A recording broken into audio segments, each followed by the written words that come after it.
All news పేపర్స్లో మనకి ఇవాళ బడ్జెట్కి సంబంధించిన వార్త ప్రధాన వార్తగా ఉన్నది. 3 లక్షల కోట్ల బడ్జెట్ని నిన్న తెలంగాణ ఆర్థిక శాఖ మంత్రి భట్టి విక్రమార్క ప్రవేశపెట్టారు. ఇందులో ఉన్న ప్రధాన అంశాలు ఏంటో చూద్దాం. ప్రగతి బాట సంక్షేమ పూదోట అని ఈనాడు ఒక ట్యాగ్ లైన్ పెట్టింది. ఏమేమి పెట్టినారు? ఈనాడు ఈ ట్యాగ్ లైన్ పెట్టింది అంటే బ్యానర్ ఐటమ్, హామీలకు గ్యారంటీ అని ఆంధ్రజ్యోతి ఒక ట్యాగ్ లైన్. నెక్స్ట్ స్వేచ్ఛ పేపర్ బడుగుల బడ్జెట్ అని వీళ్ళు ఒక లైన్ తీసుకున్నారు. వెలుగు పేపర్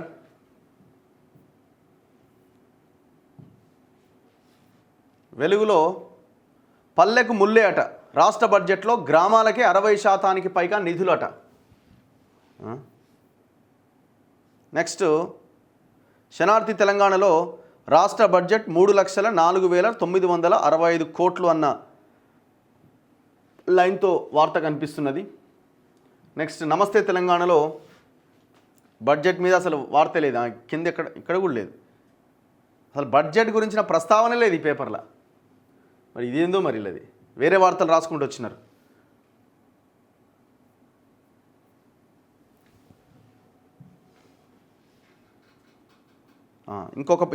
ఇంకొక పేజీని బ్యానర్ మెయిన్ పేజ్ కింద తీసుకున్నారు వీళ్ళు. ఎగవేత గ్యారంటీ, వట్టి మాటల భట్టి బడ్జెట్, హామీలపై చేతులెత్తేసిన కాంగ్రెస్ సర్కార్, ప్రభుత్వ ఉద్యోగులకు వేతన సవరణ లేనట్టే. ఇవన్నీ మొత్తం పాతరేసిరు అన్నది వీళ్ళది. గ్యారంటీల పాతర, అబద్ధాల జాతరాట. ఇప్పుడు ఒక్క పార్టీ అన్న విద్య వైద్యం విషయంలో మీరు కేటాయించిన బడ్జెట్ కేటాయింపు లేదని ఒక్కడని అడిగిండా? ఒక్కడు ఆలోచించండి ఒక్కసారి. ఎందుకు విద్య మొత్తం శ్రీ చైతన్యలు, నారాయణలు, ఇంకోటి వీళ్ళకి ఒక్కొక్క పార్టీకి ఒక్కొక్కరు ఫండ్స్ ఇచ్చే సంస్థలు ఇవన్నీ కూడా మాట్లాడరు. ఎందుకంటే వాటిని బతికేయాలి కదా. గవర్నమెంట్ స్కూల్లో వస్తే అవి ఎట్లా బతకాలా? వాళ్ళు ఎట్లా దోపిడీ చేయాలా? రేపొద్దున మనకి మళ్ళీ పార్టీ ఫండ్ ఎట్లా ఇవ్వాలా? ఇది వాళ్ళ ఆలోచన. హాస్పిటల్స్ మొత్తం ప్రైవేట్ మాఫియా. తెలంగాణలో జరుగుతున్నంత భయంకరమైన మెడికల్ మాఫియా ఏ రాష్ట్రంలో జరుగుతలేదు. ఒక్కడని అడుగుతున్నాడా? ముందుగా ఈనాడులో ప్రగతి బాట సంక్షేమ పూదోట, యువత సహా అన్ని వర్గాల మేలే లక్ష్యంగా కేటాయింపులు, సంక్షేమానికి రికార్డు స్థాయిలో 1,04,000 కోట్లు, గ్యారంటీ హామీలకు 56,000 కోట్లు, అభివృద్ధి పనులకు 36,504 కోట్లు, ఇందిరమ్మ ఇండ్లు, రైతు భరోసా, విద్యుత్ రాయితీలకు నిధుల పెంపు, కొత్తగా రాజీవ్ యువ వికాసం, ఇందిరా గిరి జల వికాసం, సోలార్ గ్రామం, నగరాభివృద్ధి పథకాలు, 2025-26 ఆర్థిక సంవత్సరానికి 3,04,000 కోట్లతో రాష్ట్ర బడ్జెట్. ప్రజా సంక్షేమానికి, అభివృద్ధికి బడ్జెట్లో రాష్ట్ర ప్రభుత్వం పెద్దపీట వేసింది. జాతీయ అంతర్జాతీయ పరిణామాలు, అప్పులు, ఆకాంక్షలను పరిగణలోకి తీసుకొని రూపొందించిన వార్షిక పద్దులో రైతులు, యువత, పేదలు, మహిళలు, ఎస్సీ, ఎస్టీ, బీసీ వర్గాల సంక్షేమానికి భారీగా నిధులు కేటాయించింది. సాగుకు వెన్నుదన్నుగా నిలిచే ప్రయత్నం చేసింది. సుదీర్ఘకాలం పెండింగ్లో ఉన్న ప్రాజెక్టులను పూర్తి చేసేందుకు ప్రాధాన్యతలు నిర్ణయించి వాటికి నిధులు కేటాయించింది. పేదలకు గూడు కల్పించే క్రమంలో ఇందిరమ్మ ఇండ్ల నిర్మాణాలను పూర్తి చేస్తామని భరోసానిస్తూ రికార్డు స్థాయిలో కేటాయింపులు చేసింది. తెలంగాణ ఏర్పడ్డ తర్వాత 10 ఏళ్లకు అధికారంలోకి వచ్చిన కాంగ్రెస్ ప్రభుత్వం తొలిసారిగా పూర్తి 12 నెలల ఆర్థిక సంవత్సరానికి బడ్జెట్ను బుధవారం శాసనసభలో ప్రవేశపెట్టింది. గత ఏడాది ఫిబ్రవరిలో ఓటాన్ అకౌంట్, తర్వాత జూలైలో మిగిలిన 9 నెలలకు సంబంధించిన బడ్జెట్ను ప్రవేశపెట్టింది. ఆర్థిక మంత్రి భట్టి విక్రమార్క 2025-26 సంవత్సరానికి ప్రవేశపెట్టిన బడ్జెట్ మొత్తం ఆదాయం 3,04,000 కోట్లలో అత్యధికంగా 34.21% అంటే 1,04,329 కోట్లు సంక్షేమ పథకాలకే కేటాయించింది. పెన్షన్లు అనుకోండి, రైతు భరోసా అనుకోండి, లేకపోతే ఇంకోటి ఈ స్కీమ్స్ అన్నీ ఉన్నాయి కదా, వీటి కోసం 1,04,329 కోట్లు కేటాయించినట. మొత్తంలో ఉన్న 3,04,000 కోట్లలో 1,04,000 కోట్లు అంటే మొత్తం 34.21% దానికే కేటాయించారు. వీటిలో కూడా కాంగ్రెస్ పార్టీ ఎన్నికల సమయంలో ఇచ్చిన గ్యారంటీ హామీల అమలుకు సంబంధించిన 9 పథకాలకు ఏకంగా 56,084 కోట్లు దక్కినాయి. ప్రస్తుత ఏడాదికి ఇవే గ్యారంటీ హామీలకు 47,167 కోట్లు కేటాయించగా వచ్చే ఏడాదికి అదనంగా మరో 8,917 కోట్లు పెంచింది. ఇక అభివృద్ధి పథకాలకు ప్రధానంగా మౌలిక సదుపాయాల కల్పనకు మూలధన వ్యయం కింద 36,504 కోట్లు, రాష్ట్ర మొత్తం ఆదాయం 3,04,466 కోట్లు ఉంటుందని, అయితే 498 కోట్లు అధికంగా ఖర్చు ఉంటుందని ప్రభుత్వం వివరించింది. రాష్ట్ర ఆర్థిక ద్రవ్యలోటు 54,009 కోట్లు ఉంటుందని అంచనా వేసింది. అంటే అంచనా వేసిన వ్యయం కన్నా ఆదాయం 54,009 కోట్లు తక్కువగా వస్తుంది. ఈ ఆర్థిక ద్రవ్యలోటును పూడ్చుకునేందుకు దాదాపుగా 69,639 కోట్లను కొత్తగా రుణాలు సేకరించబోతున్నది, అంటే అప్పులు దేబోతున్నది. వాళ్ళు ఏమంటున్నారంటే, మేము ప్రకటించిన 3,04,000 కోట్ల బడ్జెట్కి మేము ఖర్చు పెట్టాలి అనుకుంటున్న దానికి మధ్య వ్యత్యాసము 54,000 కోట్ల అదనంగా ఉన్నది. ఆ 54,000 కోట్ల కోసం ఇంకొక 70,000 కోట్లు మేము అప్పుల ద్వారా సేకరించబోతున్నాం అంటున్నారు.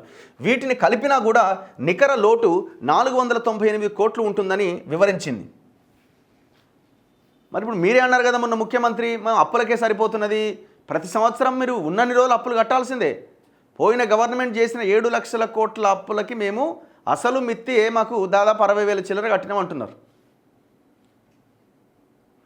మరి ఇప్పుడు మళ్ళీ నెక్స్ట్ ఇయర్కి ఎట్లా కడతారు? మళ్ళీ ఇవన్నీ ఎట్లా చేస్తారు? రైతు భరోసా, ఇందిరమ్మ ఇండ్లు, ఉచిత కరెంట్ సరఫరా తదితర ప్రధాన పథకాలకు నిధులు పెంచింది.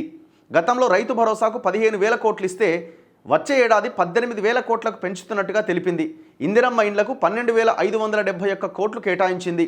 కొత్తగా రాజీవ్ యువ వికాసం, ఇందిరా గిరి జల వికాసం, సౌర విద్యుత్ గ్రామం, నగరాభివృద్ధి పథకాలను వచ్చే ఆర్థిక సంవత్సరంలో ప్రారంభించడానికి నిధులిచ్చింది.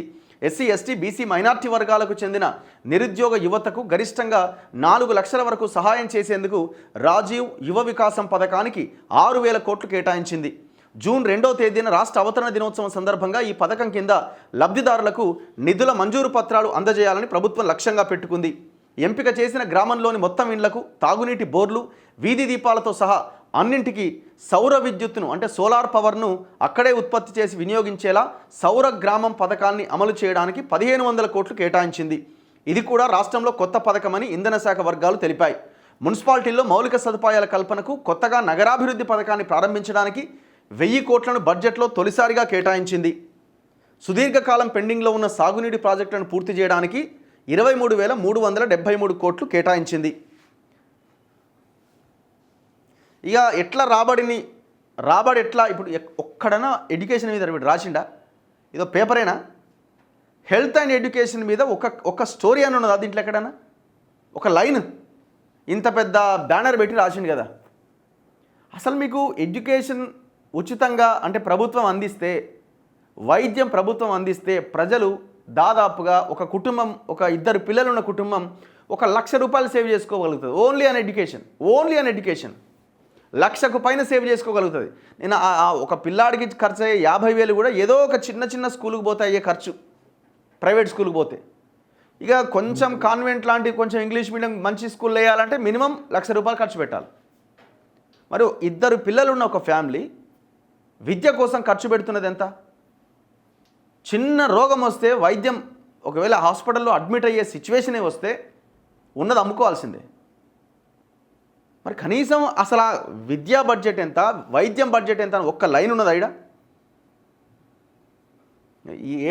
ఈడ లేనేలేదు. ఈ నిధులు ఎట్లా సమీకరిస్తారట?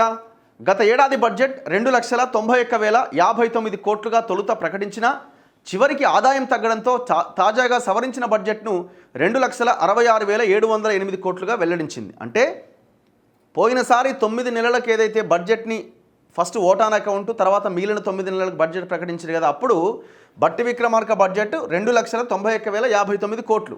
అందులో వీళ్ళు ఖర్చు పెట్టింది ఎంత? 2,66,708 కోట్లు. అంటే దగ్గర ఒక 30,000 కోట్లు ఖర్చు పెట్టలే.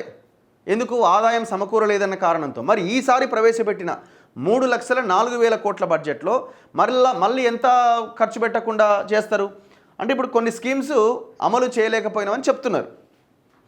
వచ్చే ఏడాది ఇంతకన్నా మరో 37,757 కోట్ల ఆదాయం పెరుగుతుంది అనే అంచనాతో మొత్తం బడ్జెట్ను 3,04,466 కోట్లుగా చూపింది. ఇందులో పన్నుల ద్వారా 1,45,419 కోట్లు, పన్నేతర ఆదాయం కింద 31,618 కోట్లు, కేంద్రం నుంచి గ్రాంట్లుగా 22,782 కోట్లు, కేంద్రం పన్నుల్లో రాష్ట్రం వాటా కింద 29,899 కోట్లు వస్తాయని పేర్కొన్నది. ఇవన్నీ నేరుగా రాష్ట్ర ప్రభుత్వానికి సమకూరే ఆదాయ పద్దులు. ఇవి కాకుండా కొత్తగా సేకరించే అప్పులు, 69,639 కోట్లను కూడా ఆదాయంలో కలిపి మొత్తం 3,04,000 కోట్లకు పైగా బడ్జెట్ను చూపించింది నిన్న బట్టి విక్రమార్క. ఇందులో కేంద్రం నుంచి వచ్చే గ్రాంట్లపైన రాష్ట్ర ప్రభుత్వం ధీమాగా ఉన్నది. గతంలో కేంద్ర ప్రాయోజిత పథకాల అమలుకు రాష్ట్ర వాటా కింద చెల్లించాల్సిన 40% నిధులను సరిగ్గా ఇవ్వనందున కేంద్రం గ్రాంట్లు సరిగ్గా రాలేదని, ఈ ఏడాది నుంచి ఈ సమస్యను పరిష్కరించినందున వచ్చే ఏడాది గ్రాంట్లుగా 22,782 కోట్లు వస్తాయని ప్రభుత్వం ధీమాగా ఉన్నది. రాష్ట్రం వాటా నిధులు సిఎస్ఎస్కు ఎప్పటికప్పుడు విడుదల చేయడంతో గ్రాంట్లు పెరుగుతున్నట్టుగా తెలిపింది. ఇక దాంతోపాటు పన్ను రాబడి ఎట్లాగైతే ట్యాక్సుల ద్వారా వచ్చే ఆదాయం, మద్యం ఆదాయం, మెయిన్ ఆదాయం, ఎక్సైజ్ సుంకంగా ఏడాది 20,298 కోట్లు వస్తాయని అంచనా వేసిందట. అంచనా వేస్తే ఏకంగా 25,617 కోట్లు వచ్చినాయట. అంటే పోయిన బడ్జెట్లో 20,000 కోట్లు వస్తాయని అనుకున్నారు వీళ్ళు, కానీ అనూహ్యంగా 25,000 కోట్లు వచ్చినట్టు, అంటే బాగా దాగిరు అన్నట్టు. ఈ నేపథ్యంలో వచ్చే ఏడాది 27,623 కోట్లు వస్తాయని బడ్జెట్లో అంచనా వేసింది. అంటే ఇంకా మంచి ఇంకా తాగిస్తామని ఇంకొక 2,000 కోట్లు పెంచింది. ఎట్లున్నది చూడండి కథ. ఇప్పుడు దీని మీదనే మనం బతుకుతున్నది, మన స్కీమ్స్ అన్నీ దీని మీదనే. ఇక పెట్రోలు, మద్యం అమ్మకాలపై వసూలు చేసే వ్యాట్ కూడా గణనీయంగా పెరుగుతుందని భావిస్తోంది. శాఖలన్నింటిలో పన్నుల వసూళ్లలో లోపాలు సవరించడంతో పాటు ప్రజల జీవన ప్రమాణాల పెరుగుదలతో మరో 16,012 కోట్ల పన్నుల వసూళ్లు పెరుగుతాయని ప్రభుత్వం నమ్మకంగా ఉన్నదట. ఈ రకంగా బడ్జెట్ని వీళ్ళు రూపొందించారు. ఈ 3,04,000 కోట్ల బడ్జెట్కి సంబంధించి ఎట్లా మనకి డబ్బులు వస్తాయి అన్నది వీళ్ళు ప్రధానంగా ఒక అంచనా వేసుకున్నారు. దాంతోపాటుగా భూముల అమ్మకాలు, మద్యం దుకాణాల వేలం. ఇప్పుడు ఇంకొక 7 నెలలు అయితే అయిపోద్ది అనుకుంటా, ఏది మద్యం టెండర్లది. కేసీఆర్ ఏం చేసినంటే ఎలక్షన్లకు ముందే ఖతం చేసేసి టెండర్లు వాడుకొని ఆ పైసలన్నీ ఖర్చు పెట్టి అవతల పడ్డాడు. వీళ్ళకి అవకాశం లేకుండా పోయింది. ఇప్పుడు 2 ఏళ్ళు అయిపోతున్నది కదా, మళ్ళీ న్యూ టెండర్ రాబోతున్నది. ఇంకొక 6 నెలలో 7 నెలలో ఉన్నట్టున్నది. ఇప్పుడు దాని ద్వారా ఆ దుకాణాలు వేలం వేయడం ద్వారా మళ్ళీ 2-3 వేల కోట్లు వస్తాయి. దాంతోపాటు భూములు అమ్ముతారట. బడ్జెట్లో చూపిన మరో కీలక పద్దు పన్నేతర ఆదాయం కింద చూపిన 31,618 కోట్లు. రాష్ట్ర ప్రభుత్వ ప్రత్యేక చర్యల ద్వారా ఈ ఆదాయం వస్తుంది. ప్రధానంగా భూముల అమ్మకాలపైన 20,000 కోట్లకు పైగా రావచ్చని అంచనా వేస్తోంది. మద్యం దుకాణాలు ప్రతి 2 ఏళ్లకు ఒకసారి వేలం వేస్తారు. ఈ వేలం ప్రక్రియను వచ్చే ఆర్థిక సంవత్సరంలో నిర్వహించాల్సి ఉందని, వీటి ద్వారా 3,000 కోట్ల నుంచి 4,000 కోట్ల వరకు రావచ్చని అంచనా. ఇక స్థలాలు, భవనాల క్రమబద్ధీకరణ ద్వారా మరికొంత కలిపితే పన్నేతర ఆదాయం మొత్తం 31,618 కోట్లు రావచ్చని అంచనా వేస్తున్నది. ఇప్పుడు భూములు అమ్మాలంటే ఏ భూములు అమ్మాలా? మీరు గచ్చిబౌలి దగ్గర 400 ఎకరాలు అమ్మడానికి ప్లాన్ చేస్తున్నారు. మొన్న ఎక్కడో ఐసిఐసిఐ బ్యాంక్కి ఎంతో కుదవబెడితే 10,000 కోట్లు వచ్చినాయి. అది కుదవబెట్టిరు దాన్ని. ఇదేమో అమ్మబోతున్నారు వేలంలో. మేమేమంటున్నామంటే పోయిన గవర్నమెంట్లో పెద్ద ఎత్తున లక్షల ఎకరాల భూమి కబ్జాకు గురైంది. ఎస్టేట్ ప్రాపర్టీస్ ఉన్నాయి, వాటిని కబ్జా పెడుతున్నారు. టీజీఐఏసీ ఆధ్వర్యంలో కంపెనీలకు ఇచ్చిన భూమి ఉంది, అప్పుడు ఏపీఐఏసీ తర్వాత టీఎస్ఐఏసీ ఇచ్చిన భూములు ఉన్నాయి. దాంట్లో కంపెనీలు పెట్టకుండా రైతుల దగ్గర నుంచి భూములు సేకరించి ఆ కంపెనీ వాడికి ఇస్తే వాడు రియల్ ఎస్టేట్ వ్యాపారం చేస్తున్నాడు. అట్లాంటి భూములు ఎందుకు వెనక్కి తీసుకోవట్లే? వాటిని వెనక్కి తీసుకొని వేలం వేస్తే మీరు ఉన్న భూమిని తీయాల్సిన అక్కర్లేదు. ఇప్పుడు గచ్చిబౌలి 400 ఎకరాల జోలికి ఎందుకు పోవాలా? అంటే క్లియర్గా గవర్నమెంట్ భూమి అని ఉన్న దగ్గర దాన్ని ఎందుకు అమ్మాలా? ఆల్రెడీ కబ్జా గురైన భూమి ఏదైతే ఉందో దాన్ని లాగొచ్చు కదా.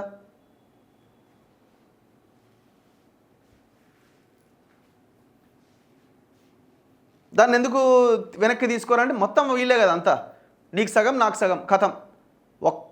ఒక్క గుంట భూమి వెనక్కి తీసుకున్నారా? నవీన్ మిట్టల్ని పెట్టుకున్నారు. ఈడ హైడ్రా పేరుతోని ఇంకో దందా ఈడ నడుస్తున్నది.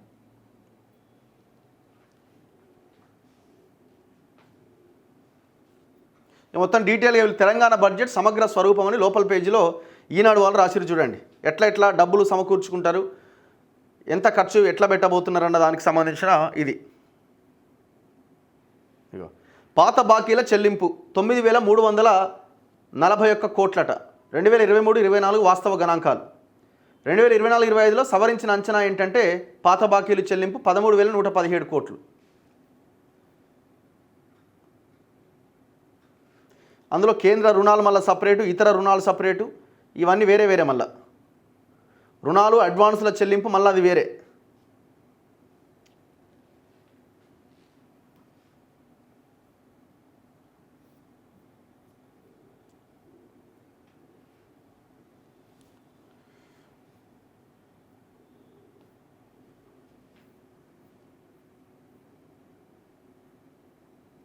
చలో నెక్స్ట్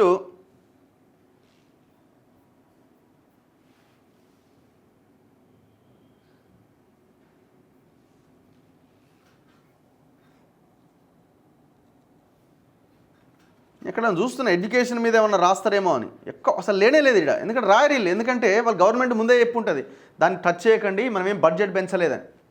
ఎంత అన్యాయం అండి ఇది. మినిమం 15% బడ్జెట్ కేటాయించాలి కదా ఎడ్యుకేషన్కి, హెల్త్కి ఇంకొక 15% పెట్టాలి కదా. ఇంత దారుణమైన బడ్జెట్ ఏంది? మీరు ఏమంటున్నారు, గురుకులాలు కట్టిస్తాం నియోజకవర్గానికి ఒకటి, ఆల్రెడీ మేము 11,000 కోట్లు ఎంతో సంథింగ్, నియోజకవర్గానికి 200 కోట్లు అంటున్నారు. మరి అది ఇళ్ళ నుంచే తెస్తారా, అది సపరేట్గా చేయబోతున్నారా? ఇప్పుడు ఆయన విద్యాశాఖ కమిషనర్గా ఆకునూరు మురళి గారిని పెట్టుకున్నారు. ఆయన రిపోర్ట్ల మీద రిపోర్ట్లు ఇస్తున్నాడు, చాలా పర్ఫెక్ట్గా ఉన్నాయి, పగడ్బందీగా ప్రణాళికాబద్ధంగా అన్ని విజిట్ చేసి 100 స్కూళ్ళు తిరిగిరు వాళ్ళు. ఒక 300 స్కూళ్ళు కాలేజీలు తిరిగి ఉంటారు వాళ్ళు. తిరిగి మీకు రిపోర్ట్స్ ఇస్తున్నారు. మరి ఆ ఇచ్చిన నివేదికను మీరు అమలు చేయాలి కదా. అమలు చేయాలంటే బడ్జెట్ కావాలి కదా. మండలానికో 3 స్కూళ్ళు కట్టాల్సిందే అని ఆయన అన్నారు, బస్సులు పెట్టాల్సిందే అన్నారు. ఎట్లాగైతేనే గవర్నమెంట్ స్కూళ్ళకి పిల్లలు వస్తారు, డ్రాప్ అవుట్స్ ఉండవు, అదొకటే పరిష్కారం అని సూచించారు లాస్ట్ రిపోర్ట్లో. ఆ రిపోర్ట్ మీ దగ్గర ఉన్నది, బడ్జెట్కి ముందే వచ్చింది, మరి ఎందుకు కనబడలేదు మీకు? యూనివర్సిటీల సంగతి ఏంది? ఉస్మానియా యూనివర్సిటీలో మన పెచ్చులుడి కింద పడితే ఒక అబ్బాయికి గాయమైంది. కనీస సౌకర్యాలు లేవు, స్నానం చేద్దామంటే నీళ్లు లేవు, బాత్రూములు లేవు, బాత్రూంలకు డోర్లు లేవు.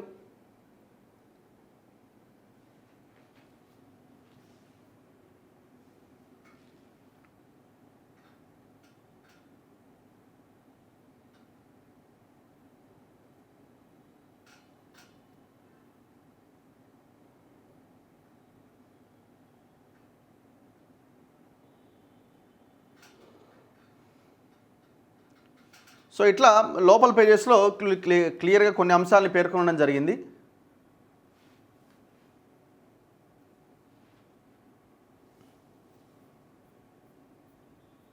మహాలక్ష్మి మురిసింది, మహిళల పథకాలకు నిధుల పండగ, ఉచిత బస్సు, 500కే గ్యాస్, గృహజ్యోతి పథకాలకు 7,108 కోట్లట.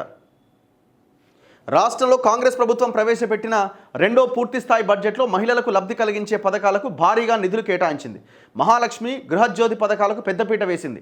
వనితలు బస్సుల్లో ఉచితంగా ప్రయాణించేందుకు 500కే గ్యాస్ బండ తీసుకునేలా, ఇళ్లలో ఉచిత విద్యుత్ సౌకర్యం పొందేలా నిధులు కేటాయింపులో ప్రాధాన్యం లభించింది. ఈ 3 పథకాలకే 7,108 కోట్లు కేటాయించింది. అసెంబ్లీ ఎన్నికల్లో కాంగ్రెస్ ఇచ్చిన హామీల్లో 6 గ్యారంటీలు కీలకమైనవి. 2023 డిసెంబర్ 7వ తేదీన అధికారం చేపట్టిన 2 రోజులకే మహాలక్ష్మి పథకంలో భాగమైన మహిళలకు ఉచిత బస్సు ప్రయాణాన్ని ప్రారంభించింది. ఆ తర్వాత కొద్ది వారాలకు మహాలక్ష్మిలో భాగమైన 500కే ఎల్పీజీ గ్యాస్ సిలిండర్, గృహజ్యోతి కింద 200 యూనిట్ల ఉచిత విద్యుత్ పథకాలు అమల్లోకి వచ్చాయి. సో ఇది ఉచిత బస్సు, ఇది గ్యాస్ సిలిండరు, ఇది ఫ్రీ పవర్, 200 యూనిట్ల లోపు ఉన్న వాళ్ళకి ఫ్రీ పవర్. గత బడ్జెట్లో 4,084 కోట్లు కేటాయించారు ఫ్రీ బస్ కోసం. ఈ బడ్జెట్లో 4,305 కోట్లు కేటాయించినట్టు కొంత బడ్జెట్ పెంచారు. దాని తర్వాత గ్యాస్ 500 రూపాయల సిలిండర్ కోసం గత బడ్జెట్లో 723 కోట్లు కేటాయిస్తే ఈసారి కూడా 723 కోట్లే కేటాయించారు. ఇక గృహజ్యోతి, ఇది పవర్కి సంబంధించి గత బడ్జెట్లో 2,418 కోట్లు కేటాయిస్తే ఈసారి 2,080 కోట్లు తగ్గించారు. అంటే ఒక 300 కోట్లు ఈసారి తగ్గించారు. మరి ఎందుకో? మరి ఇప్పుడు ఇది 2,500 రూపాయల పథకం ఏమైంది? అది కూడా 6 గ్యారంటీలో భాగమే కదా. మహిళలకు ఇవ్వాల్సిన ఇస్తామన్న 2,500 రూపాయల పథకాన్ని ఈ సంవత్సరం ఇక పెట్టట్లేనట్టే కదా. నేను అందుకే అడిగిన, ఈ గ్యాసు, ఈ కరెంటు, లేకపోతే ఇదేంది ఈ ఉచిత బస్సు, మహిళలు దీనికోసం మహిళలు మీకు ఓటేయలే. నేను సింపుల్గా చెప్తున్నా. ఒకవేళ కొంతమంది ప్రజలు సరే గ్యారంటీలు మనకి ఇంపార్టెంట్ ఇది అని ఓట్లేసినా వాళ్ళకి కావాల్సింది అది కాదు. వాళ్ళకి కావాల్సింది వాళ్ళ పిల్లలకి ఉచిత విద్య, వాళ్ళకి ఏదైనా జబ్బు వస్తే ఆ కుటుంబం మొత్తానికి ఉచిత వైద్యం. ఈ 2 వాళ్ళకి ఇవ్వండి. నీ 500 రూపాయల సిలిండర్ ఎందుకు, నీ బస్సులలో ఉత్తగ తిరుగుడు ఎందుకు? ఆ కుటుంబము ఆత్మగౌరవంతో బతుకుతుంది. ఇల్లు లేని వాళ్ళకి చాలా గొప్ప విషయం అది. వాటి బడ్జెట్ పెంచండి అవసరమైతే. యుద్ధ ప్రాతిపదికన 4 ఏళ్లలో ఇల్లు లేని వాళ్ళందరికీ ఇల్లు ఇచ్చేస్తాం ఈసారి. ఏదేమైనా ఈ బడ్జెట్ దానికోసం కేటాయించండి. ఇప్పుడు ఫ్రీ బస్ కోసం దగ్గర 4,300 కోట్లు ఖర్చు పెట్టబోతున్నారు. 4,300 కోట్లలో ఎన్ని ఇళ్ళు కట్టొచ్చు?